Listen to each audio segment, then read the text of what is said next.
I think, oh no, yeah, no, I think so, yeah. Anyway, bravo. Thank you. I had a question about the Rrose Sélavy, the mannequin in the 38 exhibition. She has the jacket and tie on. And I was wondering when Kiesler's portrait of Duchamp only in pants was done as maybe a response or coda. Anne or Jim? Yeah, this sort of discourse between the Rrose Sélavy and the Kiesler portrait. Yeah. You know, I think it's a really great question. I made a note to us we should explore that, because it seems that there must be a discourse going on there. And actually, maybe I'll just speak into the microphone. Louis and Jim and Linda and others who want to chime in, I'd be really interested to hear your thoughts on that question as well. It struck me that there must be, that these images have to be in conversation with one another. But although I'd looked at the photograph of the mannequin previously, it actually wasn't until I heard Louis's talk that it just hit me that obviously these are in dialogue with one another. And I think that sense of them being in discourse is enhanced by the fact that Kiesler's piece obviously also references the large glass, which I think becomes very evident when one sees it, that drawing restored to that fabulous frame that he designed for it. And of course, Duchamp is nude except for the tie, which seems to reference the bride. And then we've got the horizon line, and he's clothed below. And maybe in a sense that also then evokes, with this bride and bachelor discourse going on both in the Kiesler and between the Kiesler and the Rrose Sélavy, it makes me think a little bit about the wonderful argument that Jim has made in his catalog essay about the degree to which the Duchamp tonsure célibat images are also in discourse with Rrose Sélavy and perhaps toggling back and forth. So, I mean, once again, it seems to me that it's just another fabulous demonstration of the fact that these portraits of Duchamp, which I think for so long have been put into the context of illustrations of Duchamp to accompany discussions of other aspects of his work, are in fact really deeply rooted in a larger set of conceptual concerns. And also, I think it gets at the fact that Duchamp is very much a collaborator in these portraits. And that just became so evident to us as we began to, Jim and I began to look really closely at these images. And in fact, Louis, I like the fact that you pointed out that Arnold Newman was only 24 when he took that image of Duchamp, because while Jim and I spoke with Arnold Newman, and he definitely felt very strongly that he had come up with that composition, I mean, you can't help but think that somehow Duchamp is pulling the strings, so to speak. Well, just where they agreed to meet, I mean, he didn't invite him over to the studio, which looks to me what Newman probably would have asked. Of course, there was the secret, or was there yet the secret étant donné? But that he is in a different kind of space, and of course now in the light of installation art, maybe we recognize that, you know, as more significant than maybe Newman did in, you know, in the 40s in cropping it. Yeah, Anne was alluding to a discussion that we had with Arnold Newman that at the time we were looking at some of his works and selecting, and one that was of particular interest to me is one that we do have in the galleries, and it shows Duchamp with the malic molds and then the cast shadow of his profile on the wall. That was taken, of course, at Duchamp's apartment as the 9 malic molds, which had recently been retrieved by Teeny, purchased by Teeny, sat on a mantle on a shelf there. Arnold believed that he was in charge of the photograph, and we had a very, shall we say, interesting discussion about that issue. Because it's clear when one looks at that shadow and compares it with the profile images that are so iconic in the Duchamp repertoire that Duchamp conceived of an image and really, set himself up to construct that shadow and then construct the correspondence between himself and the Malick moles. So there's echoes of echoes of echoes in that piece. Yeah. I just wanted to make a little comment here as you were talking about group portraits in which Duchamp appeared, and I'd like to add one to your inventory for consideration. And that, of course, is the five-way portrait upstairs, the one done with the pair of hinged mirrors. Because there is, and Duchamp makes his own group. Oh, okay. himself and his four reflections. Okay. Louis, I wonder if I could just ask one other question, which is along these lines of these philosophical concerns that are embedded in portraits of Duchamp. Do you have any thoughts on precisely why Duchamp might have wanted to have himself photographed in Max Ernst's chair, which in fact he did on a number of occasions? I think the family still owns it. Duchamp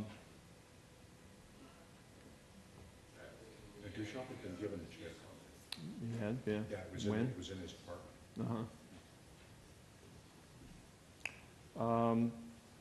I guess I hadn't thought that far. What struck me is that the sort of enthroning quality that Max Ernst sort of submits to, Duchamp doesn't. That he isn't quite as overwhelmed by the high back there. That's about as far as I got in thinking about it. But I was struck by a documentary photo that appeared in one of Newman's catalogs as I was going back over these, and it's not listed as an Arnold Newman photograph. It's sort of put in a separate category of snapshots. There's a snapshot of the Duchamps and Igor Stravinsky and Robert Kraft at Newman's at dinner in 1966. So that was I presume, the kind of social connection that generated this one. Okay. Thank you.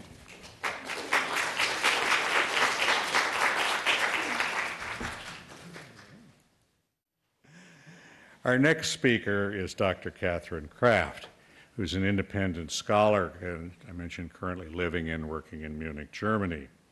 In her paper, she explores connections between two aspects of Duchamp's identity: his thorough identification with Dada and his apparent cessation of artistic activity. The title of Kathy's paper today is Blank Force, Marcel Duchamp, Dada, and Pictures of the Past. And with that brief introduction, Catherine Kraft, excuse me.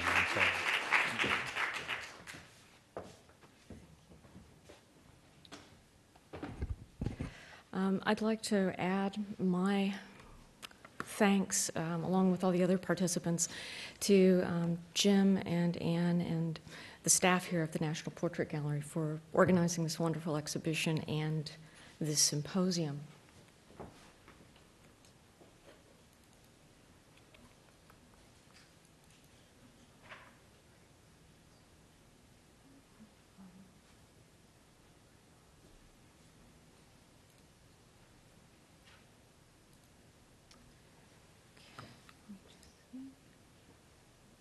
Not yet. The current exhibition explores many facets of Marcel Duchamp through portraiture, but its very proliferation of images obscures one element that was an essential part of his identity, especially in the last quarter century of his life: the fact that he was widely believed to have given up art in 1923. In 1918, Duchamp had made Tombe, his last painting, and in 1923 he signed The Large Glass, declaring it unfinished. He would never again make another painting, and it soon came to be generally accepted that he had stopped making art altogether. Sorry, there you see The Large Glass.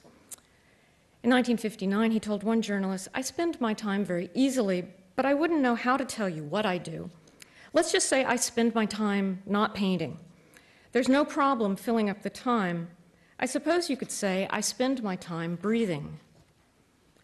Belief in Duchamp's inactivity was ironically enforced by an apparently unending stream of portraits.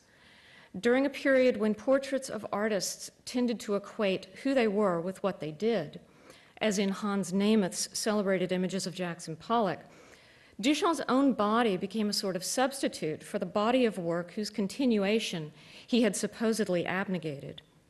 Often such images juxtapose Duchamp with his past work, or even conflate the two, as in this photograph where Duchamp is shown descending a staircase like his famous nude had 40 years earlier. Of course, Duchamp was not inactive at all. Even as his supposed inactivity burgeoned into myth, we now know that he was secretly at work on Étant Donné, a sculptural installation that would, when revealed after his death in 1968, dramatically changed how he and his work were understood. Moreover, although Duchamp no longer painted, he had never stopped making objects or undertaking activities that we now consider a part of his oeuvre. Jasper Johns once observed that Duchamp allowed, perhaps encouraged, the myth of his having given up art. And in fact, whenever Duchamp spoke of his inactivity, he almost always did so in terms of painting, not of having given up art altogether. He left that for others to extrapolate. As when an extensive 1952 feature on Duchamp in Life magazine declared his complete abandonment of art, an assertion that might have been more convincing had it not been preceded by a double-page color photograph of the Boxen of Elise, an editioned work whose first examples were produced a decade earlier and whose fabrication would continue for years to come. There's every reason to think that for an artist who thought about, used, and repeatedly reconceived his identity, this element of inactivity is essential to understanding Duchamp's oeuvre, especially in the last quarter century of his life. In an interview conducted the year before his death, Duchamp was asked whether he ever had a desire to return to painting. No, none whatsoever, no. It was not even a decision, it was a lack of interest. To which the interviewer raised a possible objection. But you have worked very closely with museums here in the United States, haven't you? Duchamp's response, oh yes, I act like an artist, although I'm not one. Duchamp's inactivity was nothing if not performative. It was something he was seen to be doing or not doing.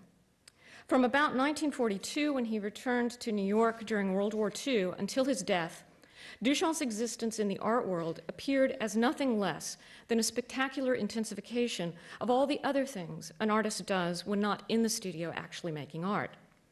Explaining his work, looking at the work of other artists and talking with them, going to openings, serving on juries to award prizes to other artists, designing shop windows, participating in performances, designing posters and books, participating in symposia, and giving interviews. It had not always been so. In the 1920s and 1930s, Duchamp largely stopped showing work, asked collectors to do the same, and turned down offers from galleries and those wanting to write about his work. Almost a decade after giving up the life of an artist, however, Duchamp learned that the large glass had been shattered while being transported. With news of the accident, he began to look back at his life prior to 1923. He successfully repaired the glass during a summertime visit to the United States in 1936, subsequently writing that his trip to reassemble its broken shards had been a wonderful vacation in my past life, a vacation in past time instead of a new area. News of the damage seems to have prompted Duchamp to travel in past time in another sense, by producing the Green Box, a group of notes generated during the glass's conception and creation. Its publication, in turn, may have spurred Duchamp to create the Boxen of Elise, which would contain reproductions of most of his previous work. In 1942, Duchamp, bringing with him little more than the materials for the box, arrived in New York. One among many illustrious figures fleeing war in Europe, Duchamp found himself treated as a sort of authority in New York as a key eyewitness to some of the most important developments in modern art. And scholars, curators, and dealers frequently turned to him with their questions about the past. Duchamp's fairness and honesty made him a reliable source, an impression compounded by the belief that he had long since stopped making art, and that he therefore lacked the self-interest typical of working artists. Curiosity about modern art's past fed into curiosity about Duchamp's past. and during this period he began to be slowly more forthcoming to queries about his work. During the 1940s, the green box and the box in a valise became central points of reference to Duchamp's past life. The green box made information about the large glass and other works available as never before, and in turn, reproductions from the box in a valise began to be included in exhibitions when the original works by Duchamp had been lost or couldn't be loaned. This is an installation photograph from the 1953 Dada show at the Sydney Janis Gallery, and you see, for example, there are several works, images from the box in a valise in particular. This is the easiest one to see with hidden noise. They were also used, illustrations from the box in a valise were also used as illustrations for publications and as visual prompts during interviews. These are stills from a 1956 televised interview with James Johnson Sweeney. Some 10 years before this interview, in 1945, Duchamp had acquiesced in a decided departure from his previous inclinations to a request from Sweeney, then a curator at the Museum of Modern Art, for interviews that would be the basis for a monograph on Duchamp's work. Although Sweeney's monograph was never completed, Duchamp's conversations with him would have important consequences. At precisely the time when Duchamp had himself just finished an intensive process of reviewing and formulating his own vision of his life's work, someone else sat down with him and talked with him extensively about this very subject, affording Duchamp his first real opportunity to state what he thought his work and life had been about, to create in terms of an art historical and biographical narrative what the green box and the box in a valise provided linguistically and visually. Portions of Sweeney's talk with Duchamp were published in 1946 in an issue of the Museum of Modern Art's Bulletin, and included Duchamp's comments about Dada, the avant-garde movement founded in Zurich in 1916 that eventually spread to Paris, Berlin, New York, and other cities. The Dada movement emerged from its participants' outrage at the butchery of World War I, but in his comments to Sweeney, Duchamp indicated little interest in this aspect of Dada's identity. In Duchamp's view, Dada was an extreme protest against the physical side of painting. It was a metaphysical attitude. It was a sort of nihilism to which I am still very sympathetic. It was a way to get out of a state of mind, to avoid being influenced by one's immediate environment or by the past, to get away from cliches, to get free. The blank force of Dada was very salutary. Duchamp's reference to Dada now seems unremarkable, but in fact it signaled a pronounced shift in his position toward the movement. His connections to Dada proper had been technically somewhat tenuous to begin with, as many of the works by him that are now associated with Dada, such as many of the ready-mades, were conceived and executed before he was ever aware of Dada, or indeed before the movement even existed. While Duchamp recognized in Dada parallels to his own interests, he kept a careful distance from the movement at the time, reluctant to relinquish his independence, especially as he saw Dada shape itself into a movement like any other, its participants fighting with each other and with other factions in the art world.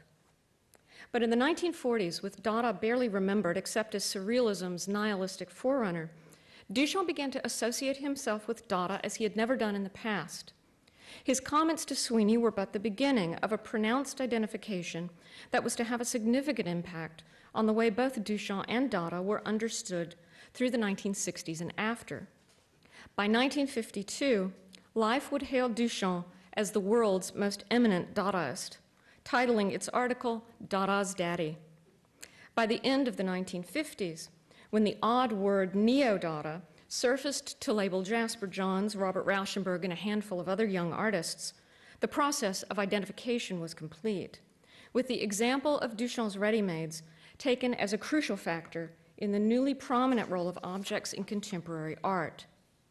By the 1960s, Duchamp and Dada were virtually synonymous, all but interchangeable terms in popular culture, as well as contemporary criticism. Duchamp himself contributed to his identification with Dada quite actively, especially early on. For example, in the late 1940s, the artist Robert Motherwell was working on the Dada Painters and Poets, the first anthology of Dada in English the first anthology in English devoted to Dada. And Duchamp played a significant role behind the scenes, examining proofs of the book as it progressed, making suggestions for the inclusion of text and images, and helping Motherwell mediate conflicts among former participants. And in 1953, as I've already shown, Duchamp organized an important Dada exhibition at the Sydney Janis Gallery, taking an active part in the show's installation, catalog design, which you see here, and dealings with the press. We might fairly ask why Duchamp decided to identify himself so strongly with Dada at this time. What is striking is that it was very much of the present moment. Far from being simply an historical identification, it was a contemporary one as well. As he had explained to Sweeney, Duchamp was still very sympathetic to aspects of Dada. And 8 years later, he was telling visitors to the Janis Dada show, Dada is not passé. The Dada spirit is eternal. Among the former members of the Dada movement that Motherwell encountered while working on the anthology, Duchamp was the only one who claimed still to be Dada. It's possible to think of Duchamp's identification with Dada as serving a strategic purpose. In New York's small community of émigrés, Surrealism pressed much closer than it had in Paris. Sympathetic with many of its concerns, but deeply uneasy with its group agenda, Duchamp participated in a number of surrealist exhibitions and activities, as in this by now familiar image of the installation for the first papers of Surrealism, but he also tried to distance himself from the movement's intrigues and rivalries. Identifying himself as Dada, past and present, caught Duchamp up in no political games, group pressures, or professional compromises. Dada was a way to fit into the past of modern art without conforming to it, to belong without joining. As abstract expressionism emerged toward the end of the decade, Dada would further offer Duchamp an anti-painterly position of subversive resistance to what he privately described as a debacle in painting. We might also consider that Dada's blank force also offered Duchamp a chance, as he put it, to get free. Dada's offer of escape provided